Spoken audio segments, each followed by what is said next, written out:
بسم الله الرحمن الرحيم. اللهم صل وسلم وبارك على سيدنا محمد وعلى آله وصحبه أجمعين. ازيكم حبايب قلبي، عاملين ايه؟ يا رب كلكم تكونوا بخير وفي أحسن صحة وفي أحسن حال. النهاردة هنعمل مع بعض كيكة حلوة قوي وخفيفة ولذيذة لكل عشاق الكيكة بكل أنواعها. إن شاء الله هحاول أقدم لكم سلسلة كاملة، ولنبتدي كده النهاردة إن شاء الله بيها، وهي كيكة الفارماسيل. الفارماسيل أو اللي هو شوكولاتة أو اللي هو بيبقى فاكهة أو ألوان، أيا يكن، أو مثلا اللي هو بيبقى شوكولاتة شيبس، الحاجات دي كلها. معانا هنا البولة كان فيها كوبايتين دقيق منخولين. ما عنديش منخول عادي ممكن احط بالمصفى، وهنحط عليهم البيكنج باودر او كيك شيف، ومستحب طبعا يكون كيك شيف بس انا ما كانش عندي. وطبعا هنا في الخلاط اتنين لا، انا حطيت بيضايه واحده على فكره، بيضايه واحده بس هتعملي بيها الكيكه دي، واتنين فانيليا، وكوبايه لبن، كوبايه الا ربع زيت، ممكن تخلطي الزيت بالزبده عادي، وطبعا كوباية سكر، كوباية سكر او كوباية الا ربع على حسب ما انتوا بتحبوه. بصوا، اي نوع فرماسيل باي شكل من اشكاله انت ممكن تستعمليه. انا كنت جايبه اللي هو الرفيع دوت.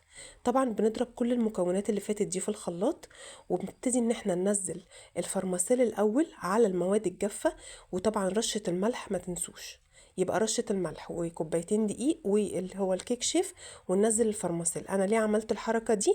عشان كل فرماسيلاية تتغلف بالدقيق، وبالتالي تبقى هي متغلفة، ما تنزلش كده في قعر الصينية والكيكة تتحرق وما يبقاش ليها معنى. وهتشوفوا ده معايا في نهاية الفيديو. طيب انا ضربت كم مرة او ضربت قد ايه؟ انا ضربتهم في الخلاط تقريبا 3 ضربات، زي ما بتكوني بتضربي بالطماطم بالظبط. زي ما انتوا شايفين هننزل المواد السايلة على المواد الجافة، وهنبتدي نقلب ونحرك بشويش. ليه بشويش؟ عشان الفرماسيل اللي انا غلفته انا مش عاوزاه يسيب الدقيق منه، وطبعا لو ساب الدقيق منه ينزل في قعر الصينية ويرسي كده ويتحرق وما يبقاش ليه اي معنى ولا ليه اي طعم. فبالتالي دي اهم حاجة تقدري، يعني اهم تركية في الكيكة دي. الكيكه دي بتبقى حلوه قوي في القالب اللي انتوا شفتوه في اول الفيديو، اللي هو القالب المدور ده، بتبقى جميله جميله جميله، وهتشوفوها في التسويه معايا في الوقت ده. بصوا انا بوريكم القوام، يعني بصوا هو ده القوام المطلوب في الكيكه، في اي كيكه انت بتعمليها. زي ما انتوا شايفين احنا دهنا الاول القالب بالزيت، غلفناه كده بالزيت، وهنبتدي ننزل عليه الخليط بتاعي، وهكون مولعه الفرن ومسخناه. انا عايزه فرن مش عالي ومش واطي، وسط، وارفعي على الشبكة من فوق. طبعا انا بستعمل الفرن اللي هو بتاع البوتاجازات العادية، اللي هو زي. وبعد طبعا ما هنفضي كده الخليط، هنرش بقى شوية الفرماسيل على الوش.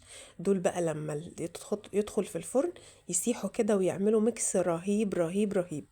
كل محبي الشوكولاتة الكيكة دي هتعجبه قوي. طبعا ما تنسوش اهم حاجة، نعمل لايك وشير وسبسكرايب للقناة ونفعل زر الجرس عشان يوصلنا كل جديد. اهم حاجة الفرن بتاعك يكون ايه؟ ولا هو عالي ولا هو واطي، في الوسط.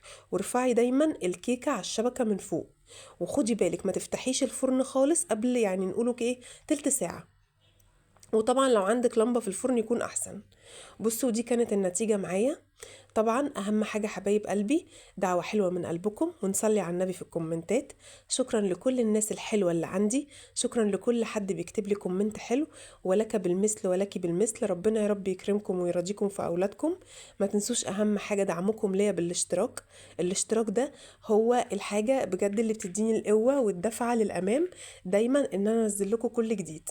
يا رب فيديوهاتي تكون عجبتكم، ويا رب دايما اكون عند حسن ظنكم.